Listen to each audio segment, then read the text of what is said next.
Alléluia. Oyira olendekenya. Owamede ko la fide yo le pom dekenya ma oyiro. Njiba wo de kakudo mia do gbera. Apeto Yesu. Mawu kene woji po kudo anyigba mi do apeno olendekenya. Do amen veve ko gba ona mi lendekenya o gba fon mi do agbagbo ba anyigba ji. Mi yira on komi so bubu ka kudo doro jina o. Apeno do lubon do ko gba fon lendekenya ba agbagbo ba anyigba ji la be mu ni to mi abe nu seme yo. Kaketo wo mawu ba men veve me intimi do apeno mi so bubu no. Apeto de fian ko so na ma mle do gbera mle Yesu be hu ame. Be nenye be wo mawu gbagbe de nu fian ma do gbera le Yesu Kristo ben ko be ne do nchilan ba veme ne lupon pata wa po do Jesu be wo mawu ne fia yo la ten won de pepe da pe mu yira ole ndeken ya le Yesu Kristo nya de la ben ko me amen. Oyo na mbe Sœur Deborah sans amedo la te Jesim sans oyo na mbe Hélène vo egbia ma wa men veve na nyengba to nyiko Hélène e gbo be nyiko Hélène gbogbo de dengbe na ke nyi mami be gbogbo e dengbe na Hélène vo egbia ma wa men veve na ke nyiko nyi trozu Deborah wa me de kele kpoma gba yo mbe Hélène ko nyiko nyi trozu Deborah amen oyira ole ndeken ya eva ve me bena mi no church de me ma uva wa men veve na mi pastor ke gbo mi subo na le a pastor ava so de fian de va ma wa men veve na mia fofode ke be so kokwenyenye be nya so do nu mene e wo kaseta e pastor so va eva po na mi ke be po na mi ama wo be gbogbo pero mi anche mi ten ho nya ya wa mi le di mi le subo nenia wa eva do gare me a pastor va bena ke mi ho nya pastor be so ya mu ho nyo pa eva do gare me a pastor va be itoji ke itoji a ekpo bena papa de tona ebe one trova blema be moji be de ke ha me ale do sa mo do na gavio po na mesh do na pantalon a be mi ne tro wo de ne wa nya de ke mu ko nya duwa nglobe a o be ya nya ma gba te ntro yi mo ho aje ogban be mi ma nya fun o nu ke mi tru dare a mi la gba trova be mi agba du o enchi am so retirer mu jo le funu bon esronya ele globe ye dollar do preuve de ke ngbo ho la jo le funu wa eva yi pastor agbo va to ne pastor bena munye yen to e globe na apôtre Gabriel ade yebe de fion de ma udo peji na ebe nya tepe yebe nya fifi egbe yin to baba le globe na enya won be ma u ba to na ebe munyi ye ponpo ke ma u ke ne gble na sare ajera to yin ma u wa bon ke sronya glonya ne ne okudo o nanyi o ponpo pa le megbia esronya vale se vale to na mo be sronya mbu na mo be on gbado hakio ha me vi on gbado hakio bolonyo vovo donc esronya cha se nyawa e po preuve zere kabina a pastor ya mule to nyawo na yo e vo e cha se retirer e mi akata mi vale subo donc mi va yu apot e mi bi e benade fike mi la subolo e gbe mi di mi asubo le fike nya tepe ale ya apot le globe an be pastor ya cha papa sinyo be cha ho nya tepe ya be cha le no nya tepe ya me donc abe mi ne vale mi ava no subo le gbo ye mi va le subo le gbo va sronye le globe subo le funu abe mle jeji na yo donc okudo mi e frère ka o so na mo so na fie kaka o yina mi le adakpa me o so na mo so na adakpa me so yina zangera voa apot va hode de fian bena le wa be mo zonzon me a o va wa accident kaka ke sronye va pli bobo amero ku voa que mbo we ma va de fian ke apot ko na sronye kudo de kadia be o le yo ve wa accident le mondia to bonewa le ha me amea de que groupe musical ale no agbero le asigno be ha me ame de que groupe musical ale no agbero pastor be vio ro ko le wo do wa we jina ha wo po na nu voa de ko ba gbe no ale no doa ena be na no mu le zonye do esronye le globe so subo am le jejina donc e won va na be akwete e va tro yin gbodo me church ke mi jo le san e tro ve le subo le funu menye ku so mi va le don sen le e sronye le globe na ne la nyu e yo ava no yi Paul gbo e Paul chan e cha ho kokwenye be nya e chan ke no church ke mi jo le san funu e chan no e ni pastor kaka ke ya ho nya o va so e so do koloji le pastor Emmanuel gbo oso eso do klodzi le funu ekplo na pastor be hareka oso do klodzi voa nya da pe na ma o game ke pastor va ho kokwenye be nya ma o va ve Paul ntoshanu ke e va porter pede e cha va do ha do funua e so nye kudo akwete o va le ye won donc o va le funua e papa va ho de defia bena ndende o va wasi dans le mondia e va na bena nye ku so nye mi va burusu be ne la nyua mi ma jo le funua ne mi ave sole et Paul be church agbo parce que comme e cha ho sainteté a e cha le fion nu sigbede ka po negbe glonya kwa e cha ho ne cha fion na nu le funua mi ma mi ave no subo le funua e so nye be an be nenua be mi ave no subo le funu me mi pote nu mi ve le subo le Paul gbo won vo aso ye dia le ke mi ve le yi mi le yi church le funua amo be nu po enyako amo va le glo bon surtout vous n'avez un enseignement de que papa va wonami surtout elle n'a ma comme conti non be règle be nya ai cho ho me adunu kudo foso so be nya ntia Paul le globe na ye mpo ho enya o be do la do pedo jinde ke ngbo la fion nuwa donc evana bena va le woni a tout vide va le gedo menye ye va le globe na ifi ale me ke le to nya tepio papa ele to nya tepia pastor ele to nya tepia mva buta menye ngba nyare ke tutu ma wo mva le vont doute va le no menye funu me mva yi ma oben kume ye mva le to na ma obena ese apôtre de me kan kume be nyine o ma oba me be nyanya wa ese mle dajo wa mu dogbera ka ba nye mu ho nde pepo eva glom mva yi do ko nye me po mbe tamnyo e wo be kemle jutia e yentie na be nyemle ho nde pepo donc mva trop prière ye mle tona maube de jutajo mle tona maube na neto be ye ba mesiamina e deraya be ne trop pleva monyu etoaji ke mle tona maule yinenia e vo mva mlani zame kwa ye po mva kpo ke ngbo ho ne ma yi de defia ya jia mdibe na ma di hareka e gonye be na amole glonya subo le to ne nde ma wonto chi ande ami agbeto mi ma tempo nu poso enchi o maula te so nu le kokolita ke la so na confusion la agbeto do me ndie ma di haya ne ndi haya ndibe haya bongo ko ne tuedi ne ba tushi amede no dina hadebe na mautu anu madinu odi wona nuga mautu anu madinu odi wona nuga mautu anu madinu odi wona nuga mautu anu madinu odi wona nuga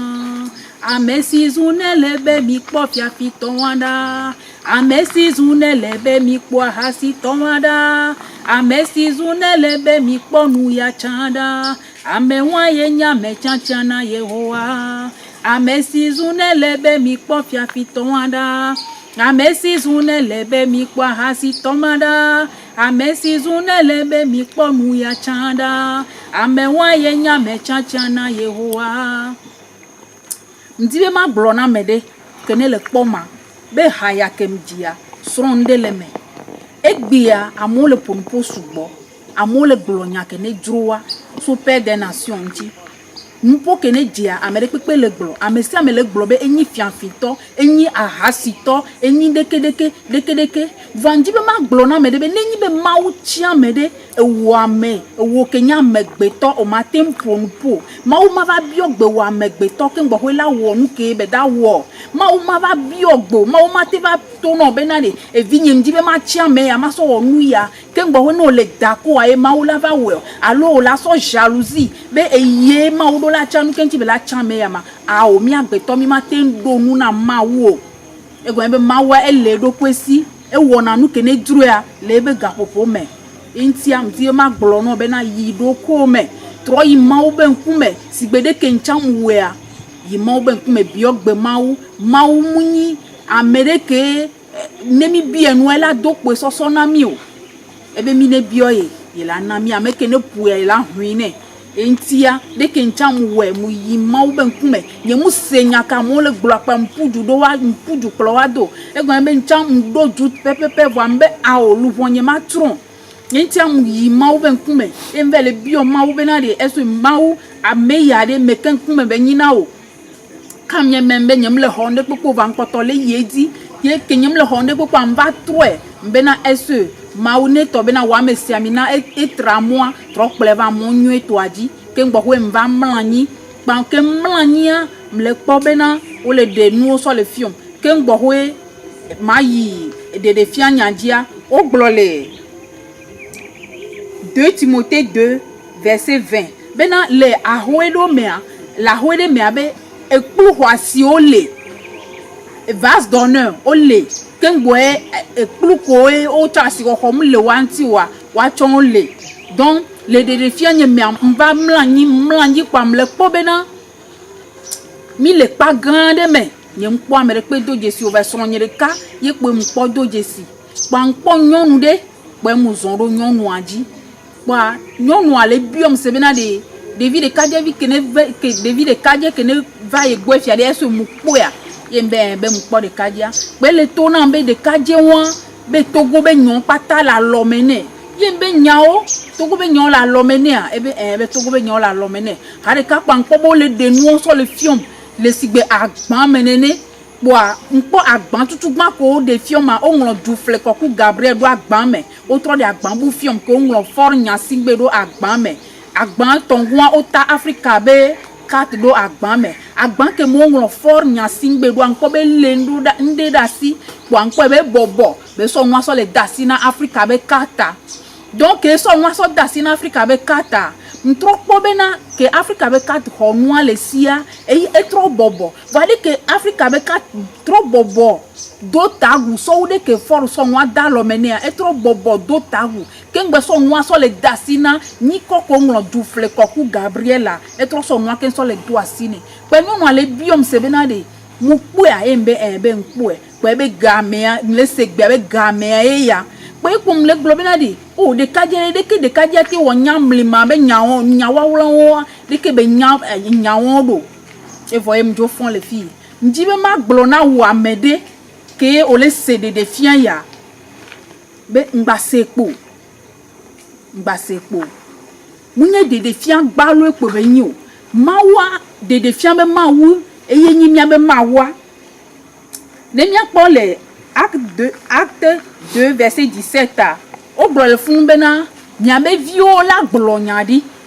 eye nyame nyagan o la poudrin mawu kenyi de fiambe mawa eye le denu ya so le fion ndakpe na mawu be e wa men veve ya nam ngba senya ya lo ngba pompo e o la glo bena e drin gbalo ko e be nyi muku o mawu pona npona mi to gode pepe me eye nti e bele glonya ya enya ke mawu le glo le fi enya gan e mawu le glo le fi non ya ke ne le po to gwa nko be mjesi le drame volenti la mi fi le ka nyemu jesi nyonu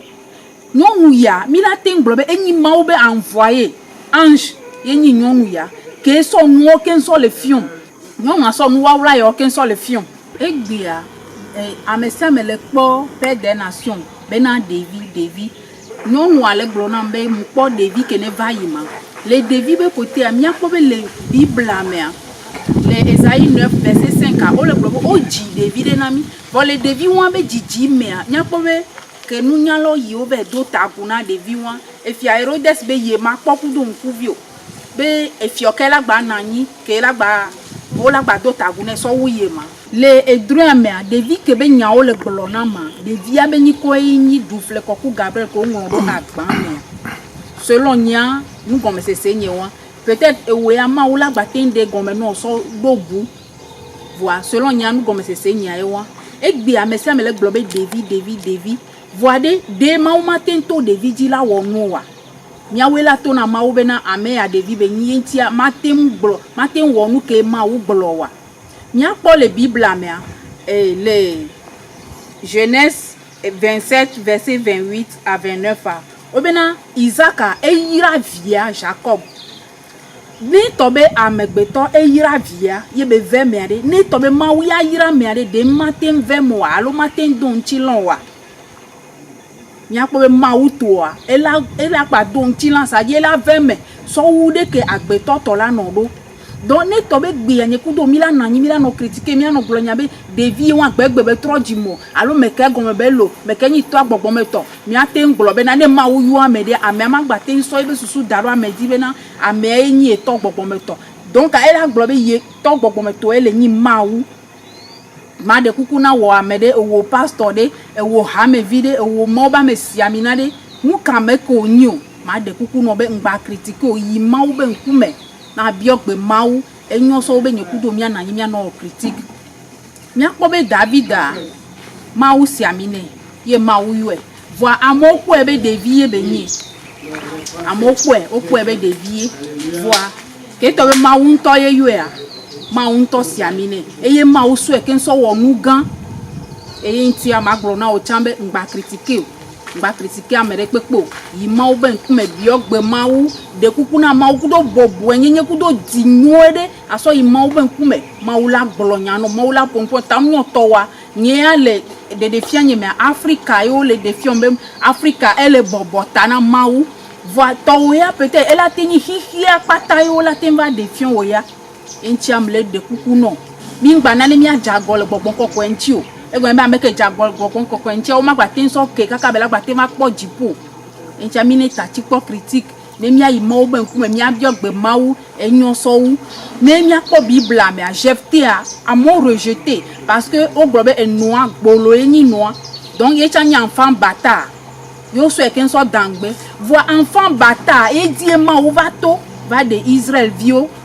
ana amo pon poso enti be ni stérile e lereke voit game ke mawu va yiria mawu gbolonya le ba gbenchi e do nchilan entia ndiwe ma de kuku na mi nyakobe ana e vi que mawu venu e be va jivia de vi oyo ne be Samuel e de vi wan mawu tien so vi feme ke mawu tien de vi wan e de vi wan mawu toeji wonu gan e be du fia lo du kwanji kaka kengwe ke du kwa va le réclamer e fiwa funu me be va siamina Saül ye Saül va du fiado e duaji voa mia po le funua Saül va daku ke be va dérailler mia po funu me otro va siamina David e David a so kaka vi feme ke o va o da va siamina wa to gbo o nron be ya o ngba nyanto cha be ya le o nron be voa mia po be ke nyi ma o ba me chachia to gbo e gba le kaka fi de voa ma u don kwedi o don me yo ve pleva funu me o va siamina David so ibe vifem ko benyi mi akpo be David eni vifem wa ke Goliath no tero nkone ma un to va doe ke be no tero me a ma wu emu Goliath wa fu anyi e ma gblo na me de be na ngba kpo be na ame ade ke eni vifem yebe exemple yem le na wa ngba kpo be ame ya eni vifem yenti amate nkplo yo yebe sinwi ye wode kia awo ma de kuku na mi ni ne na ne bobo nyenye ne gedo miame mo subo bobo nyenye kudo mawu fonfon ne no miame ne miavon ameke ne le yo miatoa munyi be yento eti te poso nyi kore daro do kwenti awo mawu ye le globe ye le suebe deke miame gbeto mi lava no globe deke a imaten critique mawu mia so wu David be nyanwa yakpo Moïse so kaka ebe vifeme okeji ke obo ola wu nsuvio Egypta yakpo be na mawu tien so vifeme enabo mte wu yo donc mawu perunti kaka ke ebe vasi mawu va so eken so wo libérateur et ye va les libérer Israël viole Égypte de douame mawu toeji ebe wo nu gan donc ndiwe ma glona mede bena ochan yi mawu ben kume biyo nyade mawu la ten glo nyade no mawu la ponpono nde kuku na mede ngba kpo bena mle glo mva le do Gabriel doji alo mva be ma glo pe des nations be nyo ao de fian ke mawu wona ma eye be nya e mle glo e nya ke mawu sona ma eye mva le glo no e ntia ma de kuku no bena yi mawu ben kume Nemia po Esaïe 42 verset 9 a o le glo funu bena nu hoho ma wo nu hoho wa nu vai eye enu yeye ko gbale dawo sadi eye ma o gbale annoncer ya e be game ya e ve me chanvo entia ma de kuku na wa mede bena ma wo be vonvon ne no miame miavon ma wu munye be miavon agbeto miavon ma wu ye ndi be miavon ke mawu wo de fian na ma mto na mawu kengbe ma mleyi bedora nye jam to na mawu bena ne na nde nye nto ma le nde da si mu nya mo be témoignage aye kwe manoso be nji be nye nto cha ma le nde da si ke ba nyi kpero jinde anu alo menam ye mawu va o de fia ya nam nji bena ocha bionde mawu de ba nyi nde ke la nu alo mena ocha nya ponde le Esaïe 9 verset 5 o le glo le funu bena o di David nami e le devi wan be jiji mea Yesu Christ obenchi nya devi wan be jiji mea o le glo be ke nu nya lo yi o be do ta bunea funu me o ba glo na fia Herodes be ne o ji fia vire wan ye Herodes le glo be e fia re pe ma gba na nyi ke la to na ye fia Herodes funu me be na gbe be na wa yi ne wa ve wu Israel bio de bi fin ko jingenge kaka va do pv ya wa ve ji ye ma o dola e va yi ve pompona Joseph funu me Joseph plo Maria kudo Yesu e yo si va yiro Africa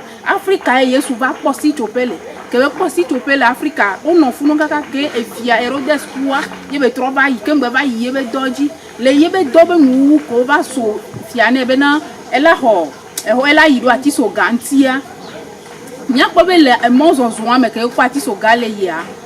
Simon kenyi Ethiopian e ye va ho ati so ga kudo e changba ni Africa vi ne e tobe na ma Yesu va posi topele Africa de matem ye be dobe nu wa chan e va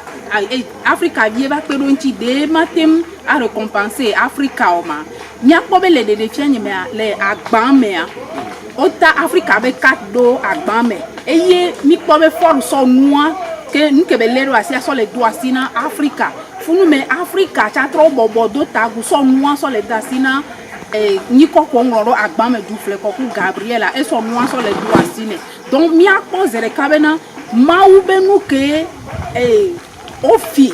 maube ke sino nu ke so do asina Africa ye ofia ma da trop récupérer noyer be so le do asina e ba me chanchan ke be chia be na ba klo lu bon so ijipo na ye fu ye mi akpo le funu le de fia me for so no so le da asina wa donc ne to be na mi la nani e mi ano ponu puwa bon nya nyi npo